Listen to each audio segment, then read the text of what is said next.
যখন মানুষ নামাজ আদায় করে, রুকু করে, সিজদা করে, এই রুকু করার সময়, সিজদা করার সময় মানুষের শরীরের পেলভিক ফ্লোর বা পেলভিক মাসল রয়েছে দুই উরুর মাঝখানে, এই হাঁটু থেকে এই কোমর পর্যন্ত এই দুই উরুর মাঝখানে মানুষের পেলভিক ফ্লোর বা পেলভিক মাসল থাকে, যেটা মানুষের যৌন ক্ষমতার জন্য দায়ী। যারা নামাজ পড়ে তাদের এই ব্যায়ামের কারণে, নিয়মিত নামাজ আদায় করার কারণে তাদের এই পেলভিক ফ্লোর, পেলভিক মাসল, এই টিস্যুগুলো, এখানে রক্ত সঞ্চালন বেড়ে যায়, তার যৌন ক্ষমতা বৃদ্ধি পায়। বলেন সুবহানাল্লাহ। দুনিয়ার উপকারিতা। দেখবেন নামাজি যুবকদের কোনো সমস্যা হয় না, আর বেনামাজি যুবকদের হারবালের কাছে যাওয়া লাগে। ঠিক কিনা বলেন? রাগ করলেন আপনারা? এটা উপকারী কথা, দরকারি কথা। আবার যদি আপনি নামাজ আদায় করেন, রুকু করার সময়, বিশেষ করে রুকু করার সময় মাথাটা যখন নিচের দিকে আসে, মাথার মধ্যে এমন এমন হরমোন নিঃসরণ হয়, যখন কোনো মানুষ দীর্ঘ সময় রুকু করে, ওই মানুষের মেধা, ওই মানুষের ব্রেন এমনভাবে কাজ করে, ওই মানুষের সিদ্ধান্ত নিতে কোনো ভুল হয় না। বলেন সুবহানাল্লাহ। তার কর্মক্ষমতা, স্পিড বেড়ে যায়। সে যাই হোক, তাবিবুন আও ফাল্লাহুন আও মুহান্দিসুন, ডাক্তার, ইঞ্জিনিয়ার অথবা কৃষক হোক, যেই সেক্টরেই সে কাজ করুক, যদি রুকু করে আর সিজদা করে, ওই মানুষের কর্মক্ষমতা যিনি বাড়ায় দেয় তিনি কে? যে কাজই করে ওইটা সে ভালো মতে করতে পারে, ফোকাস ধরে রাখতে পারে, মনোযোগ দিতে পারে। যে কাজই করবে সেই কাজে মনোযোগ বৃদ্ধি হবে, মনোযোগটা ধরে রাখতে পারবে, একদিক থেকে আর একদিক চলে যাবে না, এলোমেলো হবে না। তার জীবনটা স্বচ্ছ, পরিপাটি এবং সুন্দর যিনি করে দেন তিনি কে? এটা হলো দুনিয়াবী উপকারিতা। এছাড়াও আরো অনেক উপকারিতা আছে। এই নামাজ, এই রোজা, এগুলো যে শুধু আমাদেরকে আখিরাতেই মুক্তি দিবে বিষয়টা এমন নয়, দুনিয়াতেও আমাদের জীবনটা সুন্দর করবে। এই যে রোজা আসতেছে আমাদের সামনে, আর মাত্র কয়েকদিন বাকি। এই রমজানের রোজা যদি কোনো মানুষ রাখে, তার দুনিয়াতে, আখিরাতের তো অনেক পুরস্কার, আপনারা এটা শুনেছেন। দুনিয়াতে সবচাইতে বেশি যে লাভ, সেটা হলো প্রত্যেকটা মানুষের জন্য, যুবক, বৃদ্ধ, শিশু, নারী, মহিলা, সবার জন্যই এই উপকারটা সমানভাবে সবাই পায়। যখন মানুষ রোজা রাখে, সকাল থেকে সন্ধ্যা পর্যন্ত নির্দিষ্ট একটা সময় না খেয়ে থাকে, এই না খেয়ে থাকার কারণে মানুষের পেটের মধ্যে, দীর্ঘ সময় না খেয়ে থাকার কারণে পেটের মধ্যে এক প্রকার অটোফেজি একটা সিস্টেম চালু হয়, যাকে বলা হয় অটোফেজি।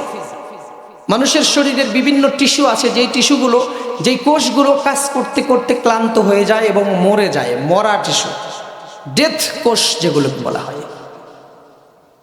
এই ডেথ কোষগুলো, মরা টিস্যুগুলো, এগুলো মানুষের শরীরে আর কোনো উপকার করতে পারে না, ক্ষতি করে।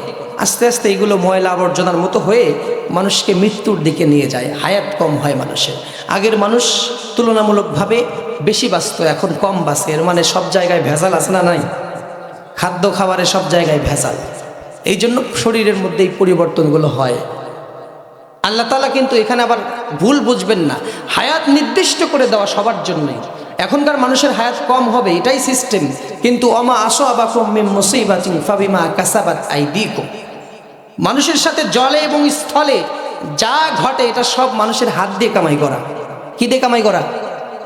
হাত দিয়ে কামাই করা। যদি কেউ চায় বেশি দিন বাঁচতে, সেই অনুযায়ী যদি চেষ্টা করে, আল্লাহ তাকে বেশি দিন বাঁচাবে। ইন্নাল্লাহা লা ইউগাইয়িরু মা বিকাউমিন হাত্তা ইউগাইয়িরু মা বিআনফুসিহিম, সূরা রাদ 11 নম্বর আয়াতের মধ্যে বলা হয়েছে যে যতক্ষণ না কোনো জাতি নিজেদের পরিবর্তন না চায়, আল্লাহ তাআলা নিজেও তার পরিবর্তন দেয় না। এর মানে মানুষের চেষ্টার দ্বারা পরিবর্তন সম্ভব। ওয়া আল্লাইসা লিল ইনসানি ইল্লা মা সাআ, এরকম কত আয়াত আছে কোরআনে যে মানুষ চেষ্টা করলে পরিবর্তন করতে পারবে। অনেকগুলো আয়াত, আমি আমাকে সময় দিলে আরও অনেক আয়াত বলতে পারবো। যাই হোক, মূল কথা একটাই, মানুষ চেষ্টা করলে কিছু একটা করতে পারবে। কেউ যদি চেষ্টা করে বেশি দিন বাঁচার, আল্লাহ কবুল করতে পারে তার জন্য, যদি দোয়া করে এবং চেষ্টা করে। দোয়া এবং কর্মচেষ্টা এর মাধ্যমে মানুষের ভাগ্য আল্লাহ তাআলা পরিবর্তন করে দেন। ভাগ্য পরিবর্তনশীল, তকদিরে যা আছে সেটা হবেই, কিন্তু আল্লাহর কাছে চাইলে আল্লাহ তকদির কখনো কখনো পাল্টায়ও দিতে পারে। তকদির লিখেছেন কে? জোরে বলেন কে? পাল্টায় দিতে পারেন তিনি। কারো কাছ থেকে জিজ্ঞেস করতে হবে না, কারো কাছ থেকে ডিসিশন নিতে হবে না, তিনি ডিসিশন নিতে পারবেন। এই জন্য আমার প্রিয় ভাইয়েরা, যদি কোনো মানুষ সকাল থেকে সন্ধ্যা পর্যন্ত রোজা রাখে, না খেয়ে থাকে, ওই মানুষের শরীরের মধ্যে, পেটের মধ্যে অটোফিজি একটা সিস্টেম চালু হয়, যার মাধ্যমে দীর্ঘ সময় না খেয়ে থাকার কারণে ওই ডেড টিস্যুগুলো, মরা টিস্যুগুলোকে ভালো টিস্যু যে আছে এইগুলো ওদেরকে খেয়ে ফেলে, আর খারাপ টিস্যুগুলো পেটের মধ্যে থেকে পরিষ্কার হয়ে যায়। আল্লাহ তাআলা তার হায়াত বৃদ্ধি করে দেয়, বলেন সুবহানাল্লাহ।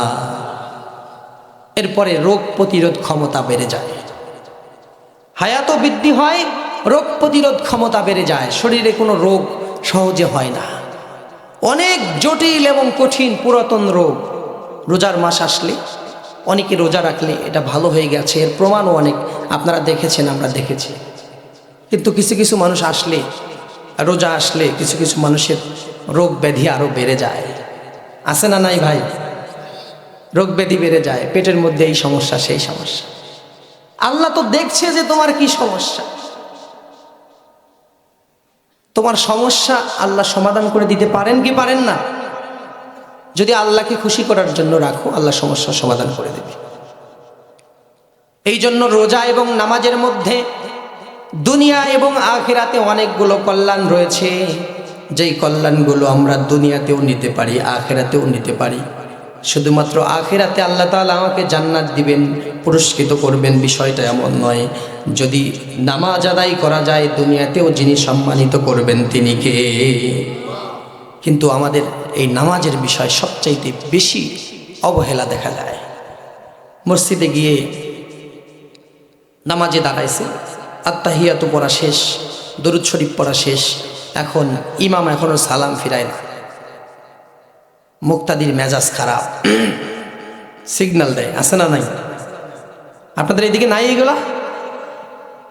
সিগন্যাল দেয়, আরে বাবা মুক্তাদি হয়ে সিজদা করছো, ইমাম সামনে আছে, আত্তাহিয়াতু দরুদ শরীফ শেষ হয়ে গেছে, এখন তোমার কল্যাণের জন্য উনি দোয়া করছে, তুমি চুপ করে বসে থাকো।